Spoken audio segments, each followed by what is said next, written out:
네, 요즘 비트코인 열풍이 불다 보니 시장이 이렇게 조용한가 싶기도 하고 만나는 사람들마다 비트코인 얘기 요즘 참 많이들 하실 텐데요. 오늘은 비트코인 그리고 비트코인 관련주들을 시장에서 점검하는 시간을 가져볼까 합니다. 함께 할 분들 먼저 소개해드리겠습니다. 네, 김민수 대표, 염승환 부장, 길건우 연구원 스튜디오에 나와 계시고요. 오늘 화상 전화 연결은 강원도의 엄수종 PB입니다. 네 분 모두 안녕하세요. 네, 오늘 시장의 하락 속에서도 이 비트코인 관련주들이 그야말로 급등하는 모습을 보여줬는데요. 그렇다면 비트코인 관련주들 전일 시장에서 어떻게 마감이 됐는지 먼저 정리를 해보겠습니다. 네, 비덴트, 우리기술투자, 위지트, SCR 평가 정보, T사이언티픽 등등이 비트코인 관련주로 꼽히는데요. 먼저 비덴트 같은 경우에는 전일 상한가로 마감이 됐고요. 우리기술투자가 10% 넘게 상승을 하며 5,680원에 마감이 됐습니다. 네, 이어서 또 가상화폐 관련주들 계속 볼게요. 최근에 이제 이 전자결제 관련주들도 가상화폐 관련주로 좀 묶이는 모습들이 확인이 됐고요. 전일 이제 또 보시면요. 위지트가 6% 넘게 올랐고요. SCR 평가 정보가 1%대 상승 흐름을 보여줬습니다. 네, 이렇게 해서 전일 비트코인 관련주들이 시장 안에서 급등하기는 했지만 오늘 이제 새벽에 최근 급등하는 비트코인에 대해서 제리 딜런 재무장관이 또 비판을 쏟아내기는 했습니다. 이 컨퍼런스에서 비트코인이 이 거래, 그러니까 즉 거래 메커니즘으로 널리 쓰일 거라고 생각하지는 않는다라고 얘기를 했고 오늘 또 이제 비트코인이 암호화폐 시장에서 또 상당히 변동성을 키우기도 했습니다. 그러면 이 비트코인 관련주들을 바라보는 네 분의 시각은 어떤지 한 줄 의견을 통해 정리해 보겠습니다. 네, 비트코인 관련주 오늘의 이슈입니다. 한 분 한 분 의견 확인을 해볼게요. 네, 먼저 김민수 대표입니다. 자산의 반열에 오른 가상화폐라고 의견을 주셨고요. 길건우 연구원은 가상화폐 재판 시작, 결과는 이라는 의견입니다. 네, 염승환 부장은 양도세부가 비트코인을 인정하다라고 오늘 한 줄 의견 주셨고요. 마지막으로 엄수종 PB, 페이팔 비트코인 결제 수단으로 인정이라는 의견을 주셨습니다. 네, 먼저 김민수 대표님, 자산의 반열에 오른 가상화폐라고 오늘 표현을 해주셨습니다. 오늘 이제 변동성을 비트코인이 좀 보이기는 했는데 우리가 비트코인 관련주 하면 공식적으로 떠오르는 그런 종목들 말고 많이 오른 그런 종목들 말고 다른 쪽에서 좀 투자 아이디어가 될 만한 부분들을 오늘 찾아보고자 하거든요. 네, 네. 앵커님은 코인 좀 매매해 보셨습니까? 저 잘 몰라요, 비트코인을. 네. 저는 작년 말에 갖고 있었습니다. 네. 있었습니다. 아직도 갖고, 있었습니다고요. 네. 매매를 했었죠. 딱 한 개 가지고 해봤었는데 네. 올해 초에 들어오면서 일단 팔았던 이유는 사람이 24시간 자다가 갑자기 번쩍 생각납니다. 맞아요. 그래서 핸드폰을 켜게 되고 하다 보니까 며칠 그러다 보니까 내가 과연 무슨 덕을 보려고 여기서 이러고 있나라는 생각 들어서 한 1,900만 원대 샀다가 네. 4천만 원대 가까이서 한번 팔았거든요. 오, 그래도 수익 많이 보셨네요. 그게 중요한 게 아니라 네. 덕을 더 봤어야 됐는데 네. 아쉽게도 내가 그런 현상으로 봤는데 그러니까 즉 시장에서는 이제 코인에 대한 관심이 더 뜨거워지는 모습들인데 한 2017년도와 지금의 차이는 일단 어떤 디지털 화폐가 자산으로 좀 인정되는 부분들이 높다라는 쪽에 변화가 나오고 있는데요. 일단 세금이 부과되기 시작합니다. 그렇다는 얘기는 자산이기 때문에 세금이 부과된다는 입장 쪽으로 바뀌는 상황들이죠. 게다가 또 사용처가 점점 더 늘어나고 있는 모습들, 특히 앨런 머스크도 관심이 큰 모습들을 같이 연결시키는 부분들이지만 페이팔이나 이런 여러 가지 부분들이 결제 수단으로 사용되기 시작하는 흐름들도 나오기 시작하고 게다가 또 디지털 화폐 관련된 이제 CBDC라고 그러죠. 네. 이쪽도 이제 각국 정부들이 도입을 하려는 움직임이다 보니까 이런 여러 가지 변화가 일단 인정을 한다는 관점 쪽에서 변화가 들어간다고 생각되고 있고요. 하지만 저도 가장 큰 고민이 과연 이 비트코인이나 디지털 화폐가 밸류가 얼만큼 될까, 즉 가치가 얼만큼 될까에 대해서는 아무도 모릅니다. 매매하시는 분들도 거의 모르지 않을까 생각되고 있는데 그러다 보니까 투자 심리에 따라서 외부적인 흐름들에 따라서만 움직이는 또 기술적인 매매로 가즈아만 외쳐야 되겠죠. 그러다 보니까 약간 이런 부분들을 판단하기가 좀 힘들다는 부분들. 그러다 보니까 단기 과열일 때 정부의 여러 가지 얘기들이 나오면서 규제 얘기들이 나올 때마다 한 번씩 또 출렁이는 모습들이 가장 또 큰 변화라고 보여지고 있는데 결론적으로는 뭐 관련주들 이런 거 다 필요 없습니다. 네. 차라리 그냥 관심 있으시면 비트코인 매매하시는 게 나을 것 같고요. 개인적으로는 네. 또 45,000달러대 밑으로 내려간다라고 하게 되면 또 한번 사볼 생각입니다. 비트코인 전체적인 흐름에 대해서 또 전망까지 해주셨습니다. 김민수 대표님, 오늘 이렇게 얘기를 풀어주셔서 과연 어떤 종목 얘기를 해주실지 궁금한데 잠시 후에 들어보도록 하겠습니다. 네, 오늘 이슈가 비트코인 관련주인데 그러면 이렇게 핫한 비트코인 열풍 속에서 비트코인 관련주 지금 봐도 괜찮다라고 생각하시는 분은 손을 살짝 들어주시겠어요?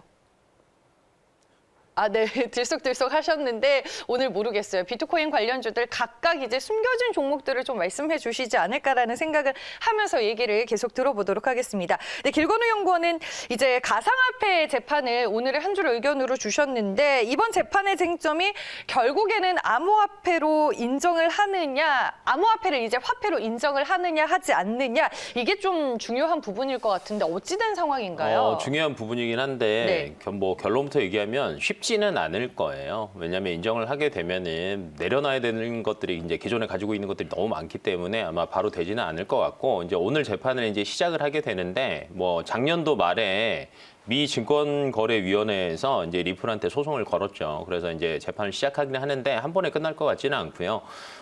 많이 걸릴 거는 같습니다. 근데 쉽게 내주지는 않을 거라는 거 그리고 뭐 중장기적으로 보면은 방금 전에 이제 뭐 대표님이 얘기하셨는데 CBDC 그러니까 중앙은행이 발행하는 디지털 화폐는 뭐 시대의 흐름인 것 같기는 해요. 왜냐하면 지금 뭐 올해 기준으로 보니까 각국 중앙은행들에서 디지털 화폐를 뭐 개발하고 도입할 예정이다라고 검토하고 있는 중앙은행들이 한 90% 가까이 되더라고요. 86%가 넘고 있는 실정이어서 차라리 뭐 이 가상화폐나 암호화폐보다는 디지털 화폐.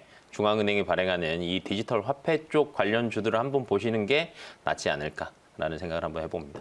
네, 알겠습니다. 네, 다음은 이제 염승환 부장님, 양도세부가 비트코인을 인정하다라고 오늘 의견을 주셨는데 앞서서 뭐 김민수 대표님도 세금 얘기를 또 살짝 해주셨는데 이 얘기 먼저 들어볼까요, 부장님? 일단 네. 이제 세금을 부과한다는 거니까 네. 인정을 하는 거예요. 이제 제도권 안으로 들어온다는 얘기고 그게 인정을 안 하면 세금을 부과할 이유가 없습니다. 그러니까 뭐 어떻게 보면 이제 불법적인 거라고 생각을 해버리면 과세할 이유가 없어지는 건데 비트코인도 이제 하나의 어떤 결제 수단으로 뭐 어떤 상품으로 이제 인정을 했다라고 보시면 좋을 것 같아요. 그래서 이제 내년부터 양도세가 아마 이제 부과가 될 것 같은데 이제 250만 원 이상의 어떤 차익이 나면은 20% 양도세 부과를 이제 할 것으로 기획재정부가 이제 고시를 좀 내렸습니다. 그래서 비트코인도 이제 결국에는 이제 하나의 좀 상품으로 인정을 받는 좀 시대가 왔다 이렇게 말씀드리고 싶고 사실 비트코인 가격이 이렇게 급등하게 된 가장 큰 배경은 결국 이제 인플레이션 해치 수단이잖아요. 사실 그동안은 금이 이제 그런 역할을 했는데 물가가 상승하는 그런 국면에서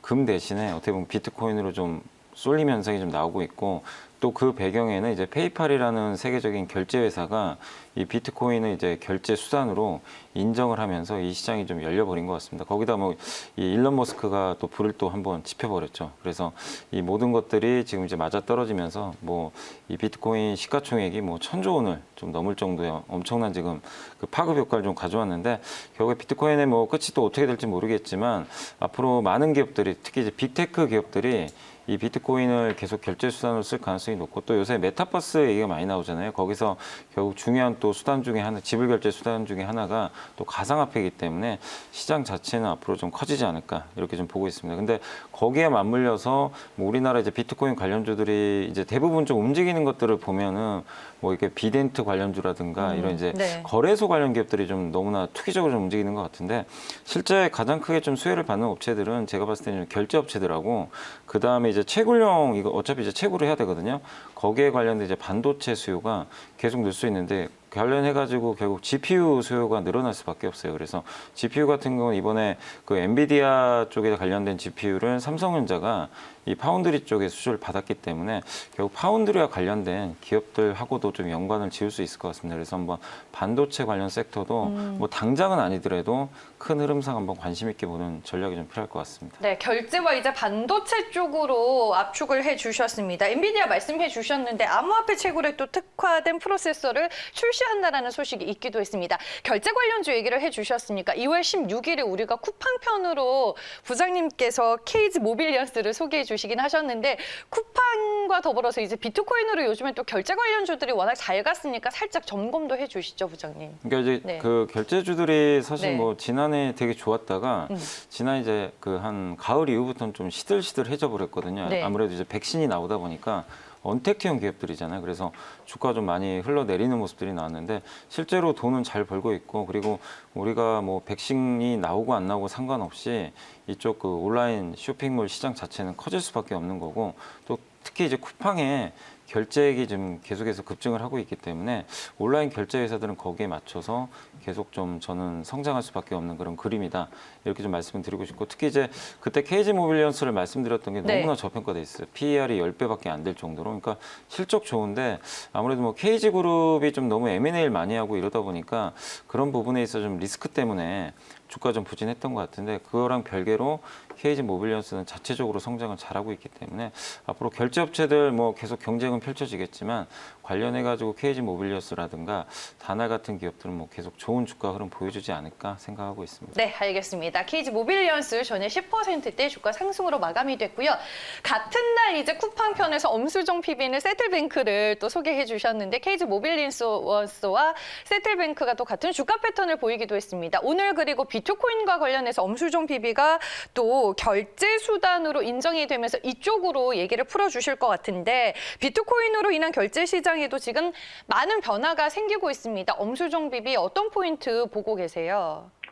네, 일단 뭐 작년에 세계 최대 결제 기업인 뭐 페이팔이 비트코인을 결제 수단으로서 뭐 인정을 했고 앞으로도 마스터카드뿐만 아니고 뭐 애플페이 등도 가상화폐에 대해서 결제를 지원할 예정인 것으로 좀 알고 있는데 그러면서 급등세가 좀 거세진 것으로 보여지는데 이게 사실 현재 주류 기업들이 비트코인을 결제 수단으로서 계속적으로 좀 인정하고 도입하고 있다는 말은 17년, 18년에 뭐 상승에 비해서 비주류 그때는 좀 비주류에 속했다면 지금은 주류로 좀 변모를 하고 있다고 좀 보여지고요. 이게 그때는 투자 열병을 불었을 당시에는 뭐 일부 투자자들이 뭐 굵직굵직한 회사들이 가상화폐를 인정하지 않았던 측면이 있는데 그때와는 좀 분위기가 사뭇 다르다고 보여지고요. 그리고 앞서 많은 분들이 말씀하셨듯이 뭐 세금 문제가 좀 있는데 뭐 20%의 세금을 내게 되는 그 가상 자산 뭐 과세가 나올 예정입니다. 근데 이게 뭐 사실 얼핏 보면은 뭐 엄청난 악재일 수도 있겠는데 그게 아니고 뭐 정부가 가상화폐를 좀 자산으로 화폐로 좀 인정을 하고 있다고 좀 보여지고요. 때문에 저는 뭐 전체 자산 중에서 일부의 자산에 대해서는 편입할 가능성이 좀 있다고 보여지는데 다만 뭐 앞서 말이 나왔듯이 테슬라 창업주 뭐 일론 머스크가 비트코인 뭐 한 1조 5천억 가량 매수를 하고 뭐 나도 샀다 뭐 이런 식으로 뭐 트윗을 올리기도 했는데 그러면서 더욱 큰 좀 급등을 하고 그랬었죠. 근데 그가 다시 뭐 너무 올랐다 이런 식으로 얘기가 나오면서 또 다시 하락하고 뭐 이런 식으로 일부 투자자들의 뭐 발언에 따라서 뭐 일희일비하고 뭐 너무 변동성이 큰 것은 좀 경계할 필요가 있다고 좀 생각되고요. 그래서 뭐 극히 일부의 자산에 대해서 뭐 투자 가치가 있다고 생각되고 그래서 좀 이따가 뭐 관련주는 얘기를 하겠지만 저도 관련주를 찾기보다는 뭐 예금은 은행에 가서 하고 보험은 보험사 가서 하고 뭐 가상화폐는 뭐 직접 투자를 하는 것이 좀 어떨까 좀 생각하고 있습니다. 네, 알겠습니다. 오늘 뭐 비트코인을 중심으로 이제 어떻게 흐름이 흘러가고 있는지 전체적인 물결을 저희가 얘기를 통해서 들어봤고요. 김민수 대표님, 뭐 연부장님은 앞서서 결제랑 반도체 쪽으로 압축을 해주셨는데 어떤 쪽으로 압축해서 종목 소개해 주실 건가요? 네, 일단 그냥 네. 비트코인 사자가 제 전략이고요. 네. 그런데 가격 안 맞으면 안 삽니다. 그렇다고 또 비트코인 시장으로 돌아가는 것도 아닙니다. 네. 주식해야죠. 그래서 말씀드렸듯이 45,000달러 밑에서는 사볼 생각으로 하고 있고요. 네. 딱 한 개만 할 겁니다. 네. 그리고 또 두 번째는 반도체 쪽인데 부장님 의견과 똑같습니다. 특히 채굴 시장이 커지면서 또 수혜를 받는 쪽은 지난 2017년도, 18년도 때 연결됐던 부분들이 반도체, 메모리 반도체 호황과 같이 연결됐죠. 네. 그럼 그냥 SK 하이닉스가 가장 큰 수혜가 아닐까 생각됩니다. 네, 알겠습니다. SK 하이닉스 토픽으로 꼽아주셨고요. 그러면 염승환 부장님 종목 바로 이어서 들어볼게요. 뭐 같은 섹터에서 말씀해 주실 것 같아서요. 네, 그러니까 저는 이제 파운드리 하면 이제 EUV 공정이라 그러잖아요. 극자외선 공정에 쓰이는 여러 가지 뭐 부품 소재들이 필요한데 그거와 관련돼서 SNS텍 좀 말씀드리고 싶고 최근에 주가 좀 힘없이 좀 많이 밀리고 있는 상황인데 오히려 좀 저가 매수할 수 있는 그런 기회고 EUV 공정에 좀 필요한 블랭크 마스크라든가 이제 펠리클 같은 거 이제 오염 물질이 이제 마스크에 붙는 거를 방지하는 그런 부품이라 보시면 좋을 것 같은데 이게 EUV 공정에 들어가는 거는 또 특수 소재로 좀 만들어야 되기 때문에 굉장히 까다롭습니다. 그래서 이 개발을 좀 착착 진행을 잘하고 있기 때문에 결국에 EUV 공정 또 여기에 관련돼서 파운드리 시장 자체가 커지면서 이 비트코인하고도 또 연결이 될 수밖에 없거든요. 그래서 이런 관점에서 SNS텍 한번 지금 좀 좋은 주가 그러니까 자리에서 한번 저가 매수 해보는 전략 필요할 것 같습니다. 네, 알겠습니다. SNS텍에 대한 연 부장님의 의견을 들어봤습니다. 길건우 연구원 디지털 암호화폐 판과 더불어서 뭐 국내 증시안에서 좀 연결 지어볼 수 있는 종목 뭐가 있을까요? 뭐 이제 네. CBDC 얘기했었는데 네. 이제 디지털 화폐 얘기하다 보면은 요즘에 이제 이슈가 많잖아요. 뭐 디지털 위안화 뭐 사용하는 거 계속 뭐 방송 내보내고 있고 이제 디지털 달러도 지금 또 오늘 또 얘기가 나오고 있어서 이렇게 이제 얘기가 나오면 이제 관련주들이라고 하면 이제 로지시스나 한네트 뭐 한국전자금융 이렇게 CBCD 관련주들이 많이 있는데 이 중에서도 조금 이제 저가인 걸 조금 보자라고 하면 이제 로지시스 같은 경우가 괜찮을 것 같아요. 왜냐하면 이제 전산 장비 유지 보수 용역 자체도 하고 있고요. 그다음에 올해랑 내년까지 해갖고 스포츠 토토 코리아의 뭐 유지 보수 용역 계약도 해결을 한 상태이기도 합니다. 그리고 이제 두 번째로는 이제 KCS를 가지고 왔는데 KCS 같은 경우에는 한국 컴퓨터 지주에서 물적 분할로 설립이 된 업체이긴 하는데 뭐 다른 것보다 이제 키오스크 단말기 제작 사업도 하고 있고요. 무인 편의점 이제 수혜주라고 생각을 하시면 돼서 차라리 이 디지털 화폐 관련주 쪽도 한번 관심을 두셔보시는 것도 어떨까 싶습니다. 네, 알겠습니다. 종목 얘기 저희가 들어봤습니다. 엄수정 PB는 오늘 비트코인과 관련해서 뭐 비트코인 열풍에 뛰어들고 싶으면 비트코인 관련주를 사기보다는 비트코인 직접 매수를 하자라고 말씀해 주셨는데 종목 얘기해 주실 거예요, 오늘? 예, 종목 네. 뭐 다들 아시다시피 대표주로 뽑히는 뭐 거래소 종목 우리기술 투자 좀 얘기를 하고자 하고요. 네. 사실 뭐 업비트에 대해서 지분 8% 가량을 가지고 있다 보니 뭐 변동성이 좀 큽니다. 변동성이 좀 크지만 대표적인 관련주로 좀 뽑히기 때문에 일단 오늘 우리기술 투자 가지고 왔습니다. 매수 관점보다는 비트코인과 관련해서 좀 상징적인 종목인 대표 종목이다라는 관점이신 거예요, 그러면? 예, 맞습니다. 네, 알겠습니다. 네, 이렇게 해서 오늘 네 분과는 최근에 시장에서 뜨겁게 불고 있는 이 비트코인 열풍과 관련해서 국내 증시안에서 관련주들을 우리가 또 어떤 관점으로 봐야 할지 얘기를 들어봤습니다. 네 분 말씀 잘 들었습니다. 고맙습니다.